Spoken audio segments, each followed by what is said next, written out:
नमस्कार. इग्नाइट अकॅडमीच्या आपल्या ऑनलाईन प्लॅटफॉर्मवर तुम्हा सगळ्यांचं स्वागत. आजचा विषय थोडा वेगळा पण तितकाच महत्त्वाचा आहे. तो म्हणजे अंगणवाडी पर्यवेक्षिका, तलाठी व इतर स्पर्धा परीक्षांमध्ये महिलांनी घर सांभाळून स्वतःला सिद्ध कसं करावं? या परीक्षेमध्ये यश कसं मिळवावं? मागच्या 2 दिवसापूर्वी मी 2 व्हिडिओ महिलांसंदर्भात घेतले होते. दोन्ही व्हिडिओंना खूप चांगला प्रतिसाद तुम्ही दिला आणि मेसेज सुद्धा खूप आहेत याच विषयासंदर्भात, की सर घर सांभाळून तयारी कशी करावी याविषयी मार्गदर्शन करा. मग त्या संदर्भात आज मी तुमच्यासोबत बोलणार आहे. पण अगोदर एक गोष्ट लक्षात घ्या, हा जो आजचा व्हिडिओ आहे, हा नेमका कोणी बघावा? कोणासाठी हा व्हिडिओ महत्त्वाचा आहे? तर मी काही तुमच्या मनातले प्रश्न माझ्या बोर्डवरती मांडलेले आहेत. ते एकदा वाचा आणि जर त्याच्यातला एक जरी विचार तुमच्या मनामध्ये येत असेल, त्यातला एक जरी प्रश्न तुमच्या मनात असेल, तर मग हा व्हिडिओ पूर्ण बघा. हा व्हिडिओ तुमच्यासाठी आहे. बघा काय आहे तुमच्या मनातील प्रश्न किंवा तुमच्या मनातील विचार. मला काहीतरी करून दाखवावं असं वाटतंय. असं जर तुम्हाला वाटत असेल किंवा मला नोकरी लागू शकते का? हा प्रश्न तुमच्या मनात येत असेल. मी समाजात मान-सन्मान प्राप्त करू शकते का? मला घरातून बाहेर पडून आर्थिकदृष्ट्या सक्षम व्हावंसं वाटतंय. हा विचार तुमच्या मनात येतोय का? खूप लोक आपल्याला कमी समजतात. त्यांना काहीतरी करून दाखवावं असं वाटतंय. ह्या फीलिंग्ज आहेत का तुमच्या? खूप काही करावंसं वाटतंय, पण समजत नाही सुरुवात कुठून करावी? हा विचार तुमच्या मनात येतोय का? आता लग्न झालंय, लहान मुलं आहेत. आता ठरवलं तर काही करता येईल का? सरकारी नोकरी प्राप्त होऊ शकते का? यापैकी एखादा विचार किंवा एखादा प्रश्न तुमच्या मनामध्ये असेल, तर मग हा व्हिडिओ तुमच्यासाठी खूप महत्त्वाचा आहे. व्हिडिओ पूर्ण बघा. आता ह्या सर्व प्रश्नांची उत्तरं मी तुम्हाला 5 टिप्सच्या माध्यमातून देणार आहे. 5 महत्त्वाच्या टिप्स मी तुमच्यासमोर मांडणार आहे आणि या 5ही टिप्स काळजीपूर्वक ऐका. त्यातली 5वी टिप्स तर खूप महत्त्वाची आहे. चला जाऊया पहिल्या टिप्सकडे. आधी मनाची पक्की तयारी करा आणि ठरवा तुम्हाला नेमकं करायचंय काय? रोज वेगवेगळे विचार आपल्या मनामध्ये येतात. कधी वाटतं, की आपण एखादी परीक्षा देऊन सरकारी नोकरी मिळवावी. कधी असं वाटतं, की आपण एखादा छोटा-मोठा व्यवसाय सुरू करावा. कधी असं वाटतं, की अरे आपला घरात जो आपल्या नवऱ्याचा जो बिझनेस आहे त्याच्यामध्ये थोडासा हातभार लावावा. किंवा कधी-कधी वाटतं, की शेती आधुनिक पद्धतीने करावी. असे वेगवेगळे विचार आपल्या मनामध्ये येत असतात. पण ठरत काहीच नाही. मग जोपर्यंत आपल्या मनात पक्क होत नाही, आपल्याला करायचंय काय? तोपर्यंत पुढचा रस्ताच आपल्याला दिसत नाही. हे लक्षात घ्या. एकदा का ठरलं ना आपल्याला काय करायचंय, की मग ती गोष्ट मिळण्यासाठी ज्या काही गोष्टी आपल्याला लागतात ना, त्या ऑटोमॅटिक आपल्या जवळ यायला लागतात. मग सगळ्यात महत्त्वाची माझी पहिली टिप्स तुमच्यासाठी ही आहे. तुम्ही आधी ठरवा तुम्हाला करायचंय काय? वेगवेगळ्या परीक्षा द्याव्याशा वाटतायत, सरकारी नोकरी मिळवावीशी वाटते. पण आधी पक्क करा, की नेमकी मला कोणती परीक्षा द्यायची आहे, नेमकी मला कोणती नोकरी मिळवायची आहे. कारण मनामध्ये जर गोंधळ असेल, तर मग आपल्या हाताला काहीच लागत नाही. त्यामुळे क्लिअर कट विचार असला पाहिजे, की आपल्याला नेमकं करायचंय काय? जर तुमच्या मनात आता हे पक्क झालेलं असेल किंवा पक्क तुम्ही करत असाल, की मला पुढच्या काही दिवसामध्ये जी अंगणवाडी पर्यवेक्षिका किंवा मुख्य सेविकेची परीक्षा होणार आहे, त्या परीक्षेत मला यश मिळवायचंय.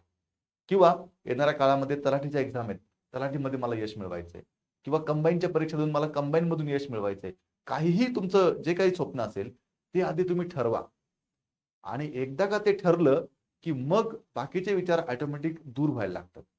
आणि मग जे आपलं ठरलंय त्या फोकस किंवा जे आपलं ठरलंय त्यावरती आपण फोकस करतो. हे नीट लक्षात घ्या.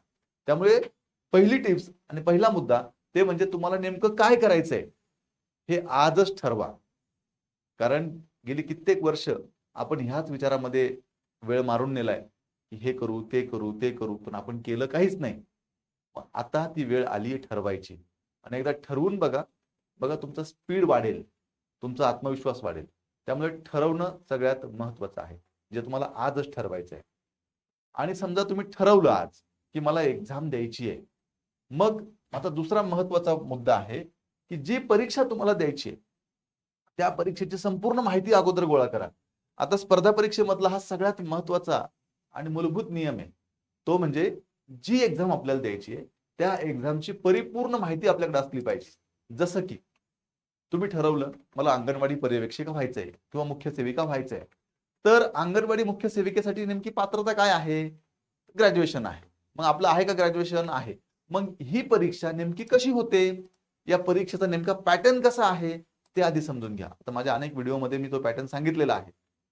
मग परीक्षेचा पॅटर्न समजून घेतल्यानंतर कुठल्या विषयाला किती मार्कांचे वेटेज आहे, मराठी किती विचारतात, इंग्रजी किती विचारतात, गणित बुद्धिमापन चाचणी कसे विचारतात, ICDS चे जे कायदे आहेत त्याच्यावरती किती प्रश्न आहेत, पोषण आहार किती आहे, हे सगळं व्यवस्थित समजून घ्या. त्यानंतर यासाठी लागणारी प्रॉपर पुस्तकं तुमच्याकडे असली पाहिजेत. काही वाचून चालत नाही. तज्ञ मार्गदर्शकांना विचारा यासाठी कोणती पुस्तकं वाचली पाहिजेत. मग ती पुस्तकं तुमच्याकडे असली पाहिजे. आणि सगळ्यात महत्वाची गोष्ट, मागील प्रश्नपत्रिकेचा संच तुमच्याकडे असणं आवश्यक आहे, जेणेकरून तुम्हाला समजतं की याच्यावरती साधारणतः कसे प्रश्न विचारले जात आहेत, किंवा आपण जो अभ्यास करतोय तो योग्य पद्धतीने करतोय की नाही, आपला किती अभ्यास झालाय आणि किती अभ्यास अजून आपल्याला करायची आवश्यकता आहे, हे आपल्याला मागच्या प्रश्नपत्रिकेच्या अनालिसिस वरनच समजतं, हे लक्षात. त्यामुळे त्या परीक्षेचं प्रॉपर स्वरूप, त्याचा सिलेबस, त्यासाठी लागणारी पात्रता, मागच्या प्रश्नपत्रिकेचा संच, प्रॉपर पुस्तकं, हे सगळं तुमच्याकडे असणं आवश्यक आहे, हे लक्षात घ्या. तर तुम्हाला कमी दिवसामध्ये लवकर यश प्राप्त करता येईल. यानंतर माझी तिसरी टिप्स तुमच्यासाठी आहे, ती म्हणजे कामांचे नियोजन करून किमान सुरुवातीला 3 तास वेळ काढा. आता महिला म्हटलं की अनेक जबाबदाऱ्या आल्या, आणि आधी हे आपण मान्य करायला पाहिजे.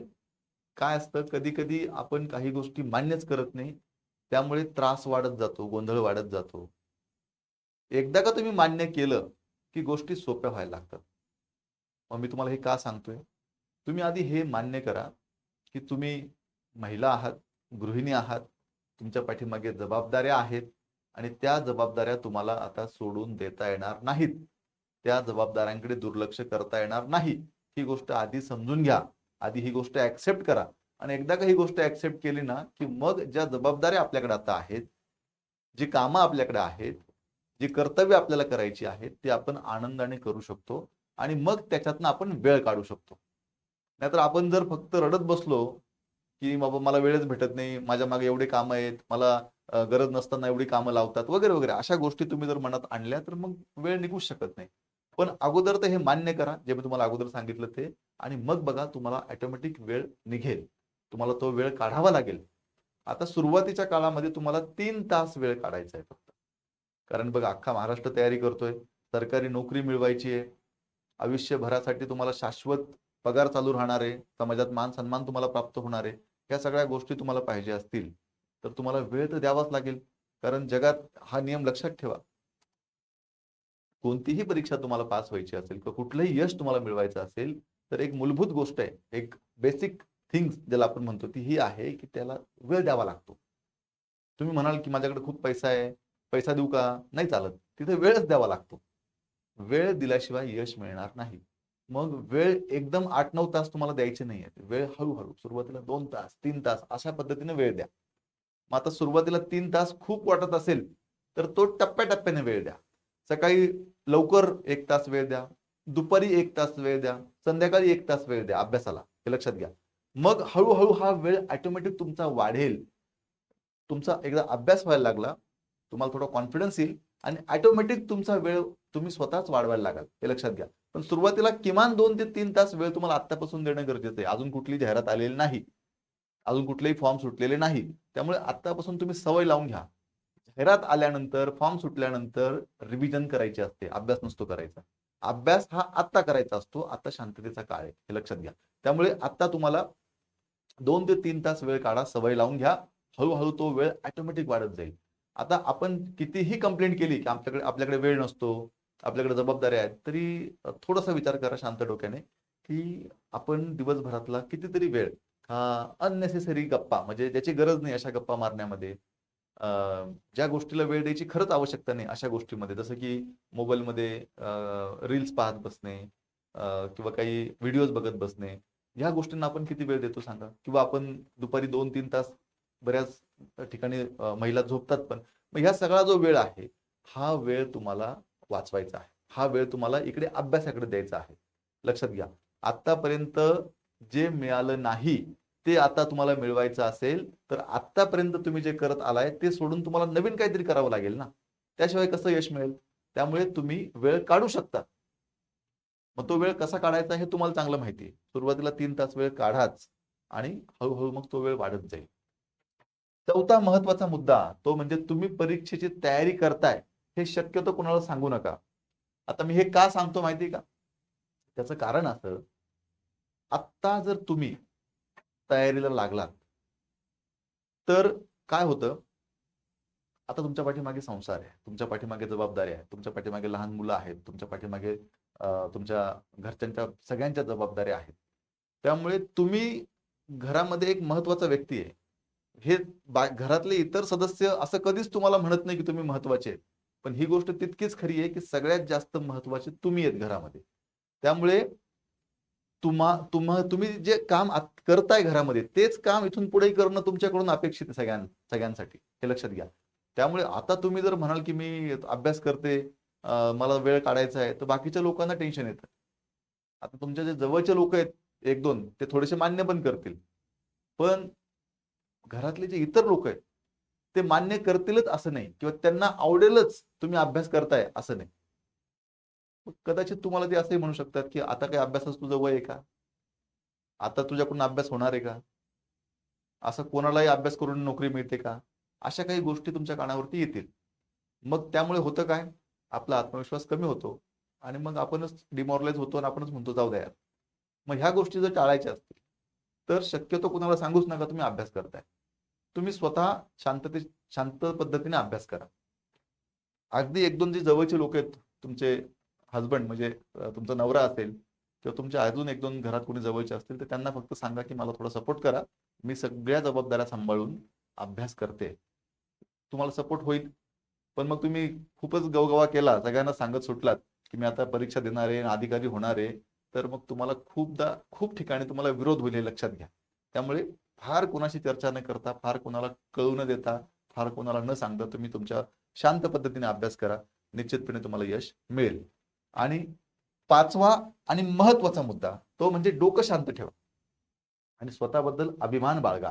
तुम्ही म्हणाल सर हे पहिले 3 मुद्दे तर आम्हाला थोडेसे रिलेटेड वाटत होते, पण हा जरा 5वा मुद्दा वेगळाच वाटतोय. ते एक लक्षात घ्या.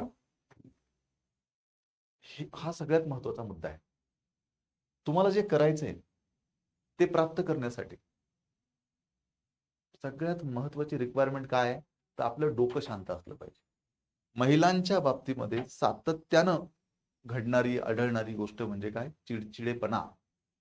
महिलांच्या बाबतीत चिडचिडेपणा का जास्त असतो? महिला का चिडचिडेपणा करतात जास्त? तर त्याचा एक बेसिक त्याला आधार आहे. त्याचा एक एक एक त्याला बेसिक एक गोष्ट आहे. काय? घरातली सगळी जबाबदारी महिलेकडे असते. ती तिच्या मुलांची काळजी घेत असते. ती तिच्या नवऱ्याची काळजी घेत असते. सासू-सासऱ्यांची काळजी घेत असते. घरामध्ये कोणी इतर सदस्य असतील, दीर, जाऊ वगैरे त्यांची काळजी घेत असते.